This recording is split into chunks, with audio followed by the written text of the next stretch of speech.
बोलो गुरुदास जी महाराज की जय। साध संगत जी, आज हमारे बीच में संत भरतभूषण महाराज जी काशी दरबार से आए हुए हैं, तो उनसे बेनती है कि आप अपने मुख से कुछ गुरुदास महाराज की महिमा का बखान करेंगे। संत भरतभूषण जी। गुरु प्रेमियों, जय गुरुदेव, धन गुरुदेव। आदि से प्रकट भया भया न जाको अंत, सद्धर्म रविदास का बेला जाने शांत। तीन लोक से भिन्न है परम पुरुष का वास, जहाँ किसी का गम नहीं तहाँ है रविदास। विनती करो हाथ जोड़ के सुनियो गुरु रविदास, कृपा कीजिए दास पे हो बंतलास, एक और तो हम सतनाम। प्यारे गुरु प्रेमियों, माताओं, बच्चों, आज हम सब गुरु रविदास जी महाराज के बताए हुए रास्ते पर निकल पड़े, इसलिए कि अगर हम 10 साल 20 साल पहले जाते हैं तो गुरु रविदास जी महाराज की जो वाणी है, जो गुरु रविदास जी महाराज का जो जीवन है, वो समाज को ठीक से पता नहीं। लेकिन आज पूरे दुनिया में सतगुरु रविदास जी महाराज की वाणियों की गूंज हो रही है। कोई ऐसा देश नहीं है, भारत का कोई ऐसा कोना नहीं है जहां आज सतगुरु रविदास जी महाराज की वाणियाँ गूंज रही हैं। इस संतों का बहुत बड़ा प्रयास है। संतों ने अपने जीवन को पूरी तरह से लगाया, और मैं ये कहूँ कि वर्तमान समय में सद्गुरु रविदास जी महाराज ही ऐसे परम परमात्मा के स्वरूप हैं, जिनके बताए हुए रास्ते पर चल करके हम सबको मुक्ति मिल सकती है, शक्ति मिल सकती है। गुरु रविदास जी महाराज ने हम सबको अपने वाणियों के माध्यम से जीवन जीने की कला सिखाया। जीवन कैसा होना चाहिए उन्होंने हम सबको सिखाया। तो गुरु प्रेमियों, हम सबका तो जीवन है गुरु जी के वाणियों का प्रचार करना। एक वाणी उनकी बड़ी प्रचलित है, जब भी मैं गुजरात साइड में जाता हूँ तो इस वाणियों का सबसे ज़्यादा प्रचार है। वह है, अब कैसे छूटे राम रटला जी, प्रभु जी तुम चंदन हम पानी, जाके अंग अंग पास समाने। प्रभु जी तुम दिया हम बाती, जैसे ज्योति बने दिन राती। प्रभु जी तुम मोती हम धागा, जैसे सोने ही मिलत सुहागा। प्रभु जी तुम धनवन हम मोरा, जैसे चितवत चंद्र छोरा। प्रभु जी तुम स्वामी हम दासा, ऐसी भक्ति करे रहे। ये सद्गुरु रविदास जी महाराज ये बातें क्यों कह रहे हैं? ये इसलिए कह रहे हैं कि हे मनुष्य, तेरा भक्ति ऐसा होना चाहिए परमात्मा के साथ, सद्गुरुओं के साथ, कि जैसे चंदन और पानी, क्योंकि चंदन और पानी दोनों अधूरे हैं। जब तक चंदन और पानी न मिलेंगे उसमें शीतलता सुगंधता नहीं आ सकती। उसी तरह से दिया और बाती अलग रहेगी तो ज्योति नहीं हो सकती, ज्योति नहीं जल सकती। इसलिए दोनों का साथ होना जरूरी है। भक्त भगवान के बिना अधूरा, भक्त भगवान के बिना अधूरा। दोनों एक दूसरे का अधूरे। जब दोनों मिलते हैं तो संसार जो है प्रकाशित होता है। मेरे कहने का भाव ये है गुरु प्रेमियों, कि सद्गुरु रविदास जी महाराज की वाणियों से जुड़ें। उसके लिए आदि गुरबाणी ग्रंथ है, हम सबों ने बहुत पहले संतों ने छपवा रखा है। लगभग हर मंदिरों में उसकी स्थापना करने का प्रयास चल रहा है, क्योंकि मंदिरों में हम गुरु का स्वरूप तो रखते हैं, लेकिन अगर सद्गुरु रविदास जी महाराज की मूल वाणी अगर न रखें तो वह स्थान अधूरा रह जाता है। क्योंकि मूल स्वरूप तो एक कलाकार की रचना है जो हम एक मूर्ति के रूप में रखते हैं, लेकिन मूल स्वरूप जो है वो कहीं न कहीं छूट जाता है अगर हम गुरु जी की वाणियों को उस मंदिर में स्थापित नहीं करेंगे। क्योंकि हम सद्गुरु रविदास जी महाराज को ठीक से तभी समझेंगे जब उनकी वाणियों को समझेंगे, उनकी वाणियों को अपने जीवन में उतारेंगे।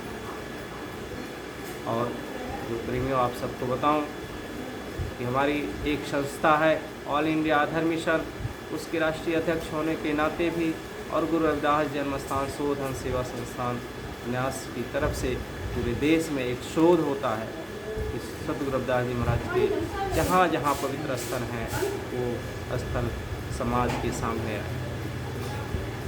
उसी शोध के अनुसार पुराणगढ़, एक हरिद्वार में एक स्थान है बुग्गावाल के, वहाँ पर एक जंगलों में गुरु रविदास जी महाराज का एक स्थान है। लोगों के द्वारा बताया गया था कि वहाँ बहुत बड़ा स्थान है, लेकिन वहाँ शोध हुआ तो पता चला कि वह स्थान पर गुरु जी भक्ति किए थे, साधना किए थे। वो उस स्थान पर एक कुआं है, बहुत प्राचीन, कहा जाता है मोरध्वज का कुआं है। और उस मोरध्वज के कुएं के पास ही सद्गुरु रविदास जी ने तपस्या किया था और वो कुआं अमृत बन गया था। वो स्थान है गुरु रविदास तपोभूमि अमृत कुआं। वैसे ही एक बनारस में एक स्थान है गुरु रविदास जन्म स्थान श्री गोवर्धनपुर को सारी दुनिया जानती है, लेकिन कुछ छोटे छोटे स्थान है जिसको दुनिया नहीं जान पाती है, तो उसको भी बताने का हम सब प्रयास करते हैं। मैदागिन एक स्थान है चौक के अंदर बनारस में, वहाँ का भी अपना इतिहास है कि मीरा जब आती है तो कहती है गुरु मीरा मैदागिन, और गुरु जी ने उसको दीक्षा दिया। उसी मैदागिन से मैदागिन प्रसिद्ध हुआ, आज पूरे शहर में वो मैदागिन चौक के नाम से जाना जाता है। उसी तरह से एक काशी विश्वनाथ मंदिर के सटा हुआ एक स्थान था जहाँ पर गुरु रविदास चौतरा है, और वहाँ पर एक बहुत बड़ा राज्य सरकार के द्वारा कॉरिडोर बन रही है और उस कॉरिडोर के अंतर्गत वो स्थान है। लेकिन वहाँ वो स्थान का अस्तित्व मिटाने का अभी सरकार प्रयास कर रही है, लेकिन उसकी हम लड़ाई लड़ रहे हैं, हम सब लड़ रहे हैं, क्योंकि हर जगह जहाँ भी गुरु जी का ऐतिहासिक स्थल है उसकी लड़ाई लड़ने का काम हमारे संतों के द्वारा हमारे द्वारा होता रहता है।